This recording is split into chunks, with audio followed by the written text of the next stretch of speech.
नमस्कार दोस्तों, आज हम लोग म्यूचुअल फंड की बात करने वाले हैं। हम लोग ये समझने की कोशिश करेंगे कि म्यूचुअल फंड होता क्या है, म्यूचुअल फंड की स्कीम्स कैसे काम करते हैं, म्यूचुअल फंड कितने तरह के होते हैं और कैसे म्यूचुअल फंड से आप लॉन्ग टर्म के लिए एक अच्छा पोर्टफोलियो बना सकते हैं।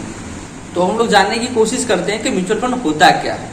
तो म्यूचुअल फंड में होता ये है कि छोटे छोटे निवेशक जो है एक छोटा छोटा अमाउंट मिला के एक जगह पैसा कलेक्ट करते हैं और उस पैसा को फिर इन्वेस्टर अपने रिस्क के मुताबिक बाजार में उसको इन्वेस्ट किया जाता है। इन्वेस्ट करने का काम जो है वो फंड मैनेजर का होता है, जो म्यूचुअल फंड कंपनियों में के द्वारा जो बहाल किए जाते हैं। मतलब ये हुआ कि छोटे छोटे जो निवेशक हैं, जिनके पास बहुत ज़्यादा पैसा नहीं है शेयर बाजार में निवेश करने के लिए, या उनके पास मार्केट का नॉलेज नहीं है, बहुत कम ही लोग हैं जिनके पास शेयर बाजार में इन्वेस्ट करने का अनुभव होता है या नॉलेज होता है, तो उनके लिए म्यूचुअल फंड एक बेहतर विकल्प है।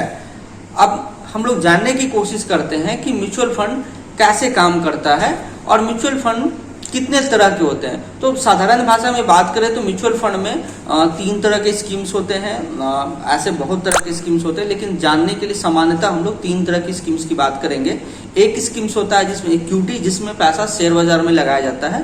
दूसरा डेट स्कीम्स होता है, जो बिल्कुल ऐसे निवेशक जो बिल्कुल रिस्क नहीं लेना चाहते उनके लिए डेट फंड से, डेट मतलब आता है ऋण, मतलब आप फिक्स डिपॉजिट से गारंटीड इनकम, तो म्यूचुअल फंड के किसी स्कीम में नहीं होता है, फिक्स्ड इनकम प्लान्स होते हैं।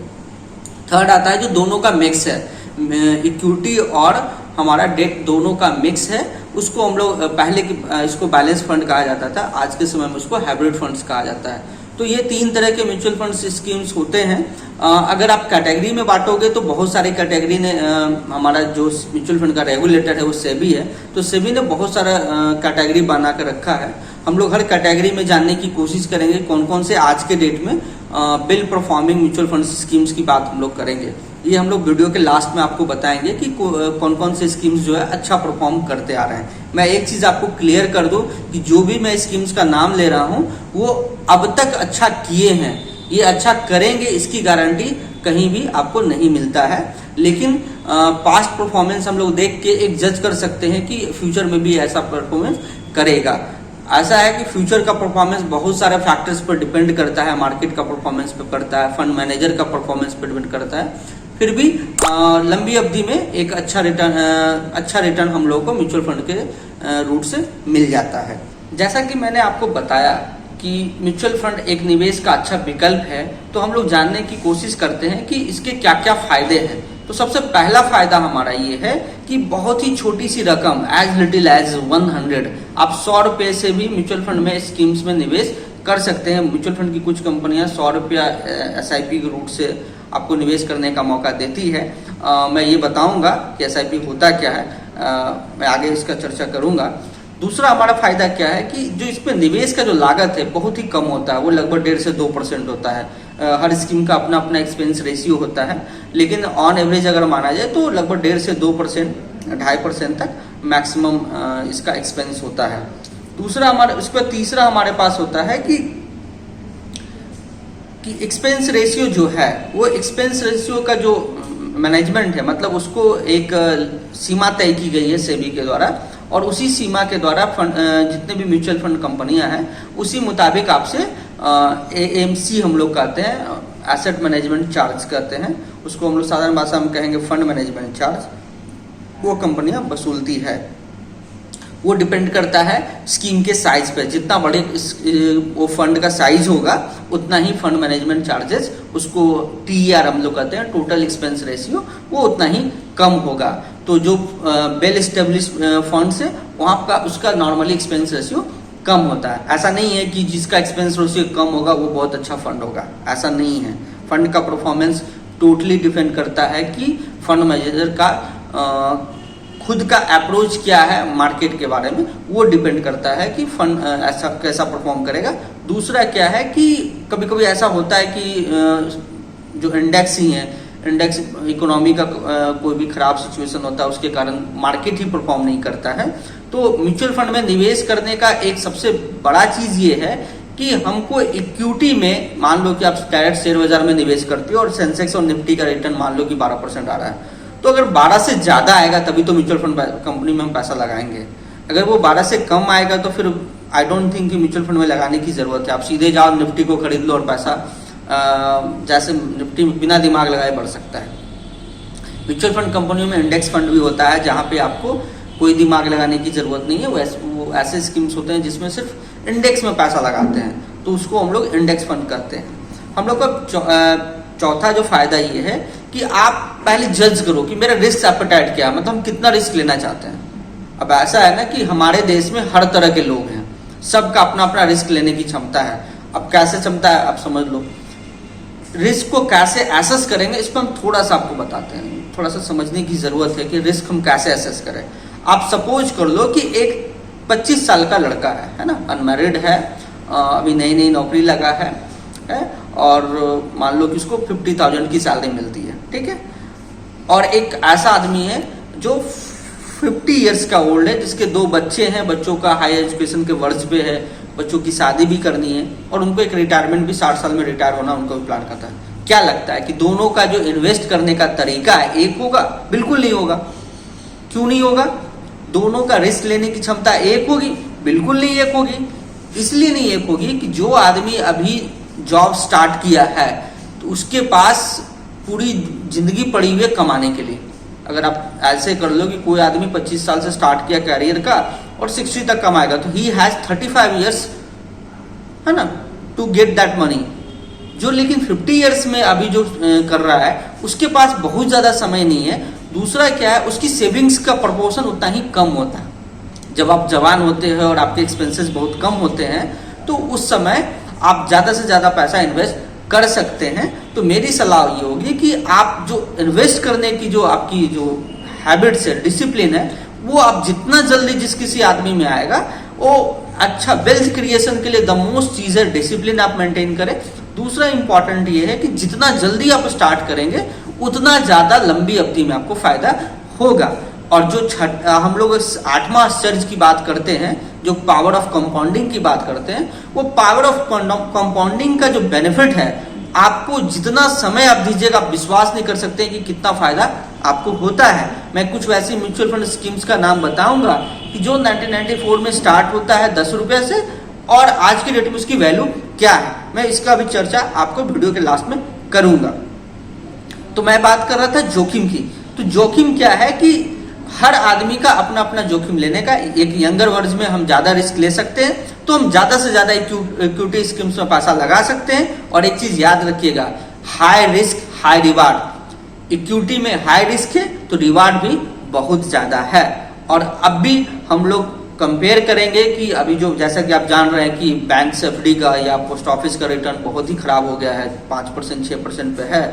तो हर आदमी डिस्परेटली खोज रहा है कि एक अच्छा एवेन्यू मिले इन्वेस्ट करने के लिए। और लकली हम लोग को लास्ट 3 से 5 सालों में म्यूचुअल फंड ने एक अच्छा रिटर्न दिया है। तो म्यूचुअल फंड में लंबी अवधि में आप एक बेहतर पोर्टफोलियो बना सकते हैं और इसका फायदा ले सकते हैं। 5वां हमारा सबसे बड़ा फायदा क्या है कि पढ़े लिखे निवेशक भी शेयर बाजार का लाभ म्यूचुअल फंड के रास्ते से ले सकते हैं, वो भी बहुत कम लागत पे। अब देखो ऐसा है, आप नौकरी कर रहे हो, है ना, आप 8 to 5 9 to 8 ऐसे टाइप का नौकरी कर रहे हो, कोई भी जगह 8 से 9 घंटे का आप काम करते हो। लेकिन वहां पे एक चीज क्या है ना कि आपके पास उतना समय नहीं मिलता अपने काम करने के लिए कि आप इन्वेस्टमेंट पे फोकस कर सके। तो क्या करेंगे हम? हमारे पास बहुत अच्छा उपाय है कि हम म्यूचुअल फंड कंपनी में इन्वेस्ट करते हैं, उसकी स्कीम्स में पैसा लगाते हैं और हम बिना दिमाग लगा टेंशन फ्री होकर पैसा आपका, जैसे आप समझ लो कि म्यूचुअल फंड स्कीम्स में जैसे पैसा लगा रहे हो उसको इस तरह से समझना है कि जैसे मैंने एक पेड़ लगा दिया है और वो over a period of time वो पेड़ जो है धीरे धीरे बड़ा साइज ले लेगा। ठीक उसी तरह से आप बस छोटा छोटा अमाउंट आप इन्वेस्ट करते जाओ, एक मतलब 10 से 15 सालों में एक बहुत बड़ा अमाउंट आपको अच्छा आपकी ज़रूरतों के मुताबिक आपकी सारी ज़रूरतों को फुलफिल करने के लायक हो जाएगा। अब छठा हमारा जो फायदा, 6th फायदा क्या है कि रिस्क नहीं है। कौन सा रिस्क नहीं है? डिफॉल्ट रिस्क नहीं है। डिफॉल्ट रिस्क किसको कहते हैं? अब ऐसा है ना कि मैंने म्यूचुअल फंड कंपनी में पैसा लगा दिया, बहुत सारे सुनते होंगे कि उस कंपनी में पैसा लगाया वो कंपनी डूब गई। तो पहले एक चीज क्लियर कर लो कि म्यूचुअल फंड के मैंने पहले बताया कि म्यूचुअल फंड कंपनी सेबी के द्वारा रेगुलेट किया जाता है और सेबी ने बहुत सारे बना के रखे हैं रूल्स जिससे इन्वेस्टर का हितों का ध्यान रखा जाता है। कोशिश ये है कि निवेशकों को किसी भी तरह से मार्केट रिस्क के अलावा किसी भी तरह का डिफॉल्ट रिस्क का सामना नहीं किया जाए। इसीलिए इसके पोर्टफोलियो का जो डिक्लेयर है, हर महीना पोर्टफोलियो डिक्लेयर किया जाता है और इसका एनएवी जो है हर दिन डिक्लेयर किया जाता है। मतलब आप न्यूज़पेपर में डेली एनएवी देख सकते हैं। आप आजकल तो बहुत मीडिया का ज़माना है, आप मोबाइल पे भी देख सकते हैं, आप इस पे आप टीवी पे देख सकते हैं। आपका सीएनबीसी है, जी बिजनेस है, बहुत सारे चैनल हैं, आप कहीं भी उठा के देख सकते हो। तो आपको डेली दिखाया जाता है। और लास्ट में एक चीज़, जब आप म्यूचुअल फंड में निवेश करते हो तो इनकम टैक्स का भी लाभ मिलता है। म्यूचुअल फंड की कुछ कंपनियां जो है वो इनकम टैक्स की धारा 80C के तहत टैक्स रिबेट भी मिलता है। उसको हम लोग कहते हैं ELSS स्कीम। ELSS का मतलब हुआ इक्विटी लिंक सेविंग स्कीम, है ना। ELSS स्कीम थोड़ा सा मैं बता दूं, ELSS स्कीम वैसी स्कीम्स होती है जिनका कोर उद्देश्य होता है लंबी अवधि का निवेश करना टैक्स पर्पज से। मतलब हम इसमें इन्वेस्ट करते हैं, हमारा उद्देश्य ही होता है टैक्स बचाने के लिए हम उसमें इन्वेस्ट करते हैं। अभी उसकी सीमा 1.5 लाख है। एक और फायदा ये है कि जो भी आपको लाभ होता है ना, वो लाभ अप टू 1 लाख तक, मतलब 1 लाख तक का म्यूचुअल फंड की इक्विटी स्कीम से आपको लाभ होता है तो उस पर किसी भी तरह का कोई कर नहीं लिया जाता है। अगर आपका लाभ 1 लाख प्रति वर्ष से ज्यादा है तो 10% टैक्स की गणना की जाती है। अगर कोई स्कीम्स का फायदा है तो कुछ नुकसान भी है, तो हम लोग नुकसान की ओर देखते हैं। नुकसान सबसे पहला चीज है ना कि आप जब एक बार पैसा दे देते हो तो आप उसको कंट्रोल नहीं कर सकते। वो टोटल फंड मैनेजमेंट, जो फंड मैनेजर है उस फंड का, वो मैनेज करता है कि उस पैसे को कैसे निवेश करना है। तो एक यहाँ पे एक प्रॉब्लम है कि आपका फुल्ली कंट्रोल इस पैसा पे नहीं होता है। लेकिन आपके पास एग्जिट का ऑप्शन जरूर होता है कि अगर आपको वो फिलॉसफी जो फंड मैनेजर की आपको पसंद नहीं है तो आप उससे निकल सकते हैं। दूसरा, लाभ की गारंटी नहीं होती। मतलब ऐसा नहीं है बैंक एफडी की तरह कि 5% 6% आ ही जाएगा। या दूसरा, इसको ऐसे समझ दें कि जो कैपिटल जो आपका है, मान लो आप 1 लाख इन्वेस्ट करते हो म्यूचुअल फंड में, तो ये गारंटी हो कि मेरा 1 लाख तो सेफ ही रहेगा, इसकी बिल्कुल गारंटी। म्यूचुअल फंड की किसी भी स्कीम में गारंटी शब्द का प्रयोग नहीं किया जाता है। अब तीसरा हमको समझने का है कि कुछ ऐसे स्कीम्स हैं जहां पे लॉक इन्स होते हैं ना। कुछ ऐसे स्कीम्स होते हैं जो क्लोज एंडेड होते हैं, जिसमें आप वापस दोबारा घुस नहीं सकते। एक बार आप पैसा दे दिए, उसके बाद आप एक पार्टिकुलर 3 साल 5 साल के लिए आप पैसा निकाल नहीं सकते हैं। तो कुछ स्कीम्स में ये एक लैकुना है कि आप एक तय सीमा तक आपको वो पैसा लॉक ही रहेगा, आप उसमें एग्जिट की फैसिलिटी नहीं है। तो ये 3 हमने बताया आपको जो म्यूचुअल फंड के नुकसान है। आप नुकसान को कंपेयर करोगे तो आपको फायदा ज्यादा नजर आएगा।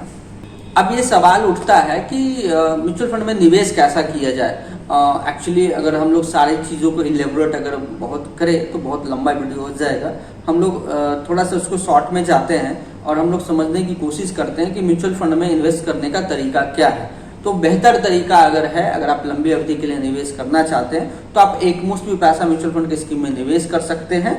लेकिन मेरी सलाह होगी कि आप SIP के रूट से जाएं। कि SIP सिस्टमेटिक इन्वेस्टमेंट प्लान होता है, और सिस्टमेटिक इन्वेस्टमेंट प्लान को मैं थोड़ा सा आपको एक्सप्लेन कर दूं। इसको ऐसे समझिए, ये अपने निवेशकों को म्यूचुअल फंड के द्वारा दी गई एक सुविधा है जो उन्हें फंड में तय समय सीमा के लिए निवेश करने की अनुमति देता है। कॉम्प्लिकेटेड लग रहा हूँ, इसको हम लोग थोड़ा एकदम प्लेन बातों में समझते हैं कि आपको एक सिस्टमेटिकली दिया जाता है डिसिप्लिन अप्रोच कि आप हर महीना, हर वीक या हर क्वार्टर एक पार्टिकुलर अमाउंट, एक पार्टिकुलर डेट को आपका वो पैसा आपके अकाउंट से डेबिट हो जाएगा और धीरे धीरे वो आपका म्यूचुअल फंड की स्कीम्स में निवेश होता जाएगा। SIP जो है वो रुपी कॉस्ट एवरेज पे काम करता है। इसको ऐसे समझते हैं हम लोग। सपोज कर लिए हम आपको एक पिक्टोरियल व्यू दे रहे हैं आपको कि जून में मान लो कि किसी फंड की स्कीम का जो NAV था 100 रुपीज था और आपने 10,000 रुपया आपने दिया है तो 100 यूनिट्स आपको मिल गए। जुलाई में क्या हो गया कि 100 रुपीज फिर आपको जो दिए हैं पैसा वो फिर 10,000 देते हैं और आपका जो NAV है वंस अगेन 100 रुपीज़ है। थर्ड मंथ में देखते हैं कि वो NAV घट के 90 रुपये हो गया। क्यों ऐसा हो रहा है? क्योंकि मार्केट जो है डायनेमिक है, वो डेली फ्लक्चुएशन होता है, अप एंड डाउन डेली होते हैं। और एक बात मैं क्लियर कर दूं कि धरती पे कोई ऐसा पैदा नहीं हुआ जो मार्केट को प्रेडिक्ट कर सके। कोई नहीं बता सकता कि मार्केट कल क्या होगा, परसों क्या होगा, अगले दिन क्या होगा। तो इस फ्लक्चुएशंस को वेट करने के लिए SIP एक बेहतर तरीका है। और इस मेथड से अगर हम इन्वेस्ट करते हैं तो हमारा जो मार्केट है वो एवरेज निकलता है। और आप ऐसे देख लो कि ये जो NAV का जो अप्रोच है उससे फायदा क्या होता है कि मार्केट अगर गिरता जाए, है ना, या बढ़ता जाए, दोनों साइड से आपको हमेशा फायदा ही देता है। क्योंकि आपको पता नहीं अभी मार्केट 53,000 पे है ना, हो सकता है कि अगले साल ये 48,000 पे। तो जिन किसी ने अगर 53,000 पे इन्वेस्ट किया होगा तो नेचुरली एक अगले साल उसको लॉस हो रहा होगा। लेकिन यही पैसा अगर वो मंथली किए होंगे तो उनका जो एब्सोल्यूट लॉस है वो कंपैरेटिवली कम होगा। इसलिए बेहतर होगा कि आप SIP के रूट से पैसा इन्वेस्ट करें। अब हम लोग समझते हैं कि SIP के फायदा क्या है। तो जैसा कि आप देख रहे होंगे, मैंने शब्द यूज किया रुपी कॉस्ट एवरेजिंग। आपको मैंने बताया कि कैसे ये रुपी कॉस्ट एवरेजिंग काम करता है। फ्लैक्सिबल है। फ्लैक्सिबल क्या है? पहले चीज तो समझ लो। पहले हम 5 साल के लिए सोचो, मान लो कि हमने इन्वेस्ट किया, मान लो कि मेरी कैपेसिटी नहीं है कंटिन्यू करने की, तो मैं इसको किसी पॉइंट ऑफ टाइम में इसको बंद कर सकता हूँ। म्यूचुअल फंड में एक सबसे बड़ा फायदा क्या है कि आप फ्लैक्सिबल हो। आज मन है इन्वेस्ट करने का तो कर दिए, आज मन है निकलने का, बहुत छोटा सा अमाउंट एग्जिट फ्लोट लगता है, आप निकल सकते हैं। कोई रोक टोक नहीं है। आपको मन है कि नहीं इसको लैंगटर्म चलाना परपीचुअल, तो आप 20 साल 25 साल भी चला सकते हैं। तो ये टोटली इन्वेस्टमेंट जो है फ्लैक्सिबल है, आपको कुछ नहीं करना है। तीसरा जो है डिसिप्लिन्ड अप्रोच है, मतलब डिसिप्लिन है, आपको कुछ अपने से दिमाग नहीं लगाना, अपने आप आपके अकाउंट से पैसा कट जाएगा। आपको बस क्या करना है, अपने अकाउंट में एक सफिशिएंट बैलेंस, जितना कि आपका SIP अमाउंट है उतना मेंटेन होना चाहिए। फ्लेक्सिबल इन्वेस्टमेंट अमाउंट भी है। फ्लेक्सिबल कैसे है? आप देखो, आप मान लो कि आज 5,000 का महीना कर रहे हैं, अगले साल से इसको हमको करना है 5,500, तो आप इसको भी कर सकते हैं। आप SIP करते वक्त ही तय कर सकते हैं कि मेरा हर साल कितना पैसा बढ़ जाए। तो अभी 5,000 कट रहा है, अगले साल 5,500 हो जाएगा, अगले साल 6,000। ये आप SIP स्टार्ट करते समय ही तय कर सकते हैं। द मोस्ट जो पावरफुल टूल्स हमारे पास है, बेनिफिट ऑफ कंपाउंडिंग, चक्रवृद्धि ब्याज का फायदा। मैंने जैसे कि वीडियो के स्टार्ट में ही बताया था कि ये दुनिया का 8वां अजूबा है और आप इमेजिन नहीं कर पाते हैं कि हमारा कितना फायदा होता है इससे। मैंने आपको बताया था कि मैं कुछ स्कीम्स का नाम बताऊंगा, आप देख लो। जैसे आप कुछ स्कीम्स की मैं नाम बता रहा हूँ, फ्यूचर में अच्छा करेगा इसकी गारंटी नहीं है। एक स्कीम है जैसे आपका HDFC का भी फ्लैक्सी कैप है, पहले ये HDFC QT के नाम से जाना जाता था। ये स्टार्ट हुआ था 10 रुपये से। म्यूचुअल फंड की मोस्टली स्कीम्स 10 रुपये का फेस वैल्यू से स्टार्ट होता है और आज इसकी वैल्यू मोर देन 1,000 है। अब 27 सालों में 100 गुना, आप सोच नहीं सकते कि 27 सालों में एक स्कीम ने 100 गुना का फायदा दिया है। तो जिन लोगों ने अगर 1 लाख रुपया भी 1994 में इन्वेस्ट किया था, आज के डेट में उसकी वैल्यू मोर देन 1 करोड़ है। ऐसा नहीं कि एक मात्र स्कीम है। एक आदित्य बिरला की स्कीम है, आदित्य बिरला फ्लैक्सी का फंड, वो भी 10 रुपये आपने इन्वेस्ट किया होगा, वो भी स्कीम आज के समय में मोर देन 1,000 से है। तो निपन है जो पहले रिलायंस का म्यूचुअल फंड हुआ करता था, उसके पास भी स्कीम्स है। जितनी भी पुरानी कंपनियों में आप जाएंगे तो हर जगह आपको नजर आएगा कि 25 साल में 50 से 100 गुना का रिटर्न मिला है। वो कभी भी उस रिटर्न को आपका बैंक या पोस्ट ऑफिस नहीं दे पाएगा। तो लंबी अवधि के लिए जिनको एक रिटायरमेंट प्लान करना है या बच्चों का एजुकेशन प्लान करना, उसके लिए म्यूचुअल फंड बेस्ट है। जैसा कि मैंने आपको स्टार्ट में, वीडियो के स्टार्ट में बताया था कि म्यूचुअल फंड में बहुत सारे कैटेगरीज हैं। मैं आपको सुविधा के लिए 5 कैटेगरीज की चर्चा करूंगा और हर 5 कैटेगरीज में कुछ स्कीम्स आपको दिखाऊंगा कि जिनका 5 से 10 सालों में कितना अच्छा परफॉर्मेंस है और आप खुद तय कर पाओगे कि इतना अच्छा रिटर्न आपको आगे कहीं मिलता है कि नहीं मिलता है। आपको जज आपको करना है। तो हम लोग स्टार्ट करते हैं। सबसे पहले आप देखोगे तो हमारा एक लार्ज कैप आता है, लार्ज कैप फंड्स आते हैं जिसमें आप बड़ी बड़ी कंपनियां, ब्लू चिप कंपनियों में आप निवेश करते हैं। वहाँ पे आप देख रहे होंगे आपको UTI मास्टर स्कीम्स है, टाटा लार्ज कैप है, SBI ब्लू चिप है। आप देखो यहाँ 10 साल में आप देखो, मैं 1 साल की बात नहीं कर रहा, हो सकता है बहुत अच्छा रिटर्न है।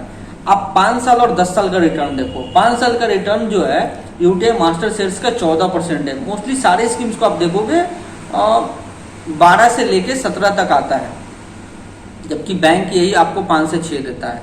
तो 5 साल में एक अच्छी मार्जिन से आपको बीट कर रहा है। अब 10 साल में देखो, 10 साल में भी आप देखोगे तो 13%, 12%, 15% इस टाइप से आ रहा है, और लगभग अराउंड रिटर्न जो है हमारा वो 12% से ऊपर ही है। अब हम लोग आगे आते हैं मिड कैप में। मिड कैप में भी आप देख रहे हो, आपका सुंदरम मिड कैप है, यूटीआई मिड कैप है, एसबीआई मैग्ना मिड कैप है। सारी स्कीम्स का रिटर्न आप जब देखोगे तो 5 से 10 साल में रिटर्न जो है मोर देन 15 to 18% है। ऐसे मान लो कि फ्लैट साइड में 12% से ऊपर जरूर है। फिर हमारा मल्टी कैप फंड आता है, जिसमें मैंने बात की आपको एचडीएफसी फ्लैक्सी कैप आप देख सकते हैं, आपका 12% का रिटर्न दिख रहा है। आपका यूटीआई फ्लैक्सी कैप है, 16% का रिटर्न दिख रहा है। आप जितनी भी कंपनियों के रिटर्न को देखोगे लंबी अवधि में, वो सारे रिटर्न आपको बैंक्स को बहुत अच्छे मार्जिन से बीट करता हुआ नजर आएगा। तो आप खुद तय करना है कि अगर आपके पास पैसा है, एक बात तो मैं क्लियर कर दूं, पैसा किसी के पास बहुत ज्यादा नहीं है, सबके पास लिमिटेड ही पैसा है, और हर कोई चाहता अपने पैसा को ज्यादा से ज्यादा बढ़ाना। तो अगर आप चाहते हैं, मैं देखता हूं कि जब आपके घर में कोई बेटी हो जाती है, जैसे ही बेटी होती है आप एक LIC का चाइल्ड पॉलिसी ले लेते हैं, चाइल्ड प्लान ले लेते हैं। मतलब एक इमोशनल एक फियर है आदमी का कि बेटी हुई है तो शादी में एक अच्छा खासा एक्सपेंस होगा, तो आप इमिडिएटली आप क्या कर लेते हो कि गारंटीड इनकम प्लान हमारा LIC के साथ है, या किसी भी कंपनी, LIC की किसी भी कंपनी ले लो, किसी भी बीमा कंपनी के साथ आप ले लेते हो, या कुछ लोग सुकन्या लेते हैं। आप सुकन्या से कंपेयर करके देखोगे, जब भी म्यूचुअल फंड के SIP को रिटर्न हो, ये मानता हूं कि यहाँ गारंटी शब्द यूज नहीं होता, गारंटीड रिटर्न नहीं होता, लेकिन लगभग 30 to 40% रिटर्न में मार्जिन बीट करेगा। आपका ये 1 लाख रुपया अगर सुकन्या समृद्धि में अगर 5 लाख होता है, तो वहाँ कम से कम 15 से 20 लाख रुपया लगभग 20 सालों में आएगा। तो वो 10 से 15 लाख का डिफरेंस आपको जरूर नजर आएगा।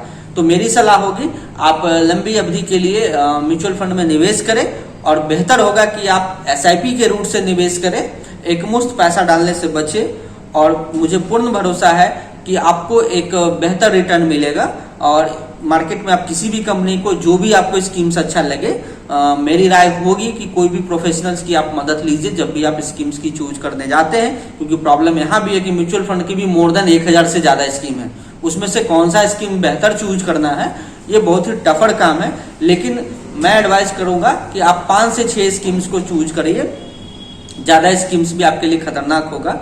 5 से 6 स्कीम्स में इन्वेस्ट कीजिए, आई एम डैम श्योर कि आपको एक बेहतर रिटर्न जरूर मिलेगा। Thank you very much.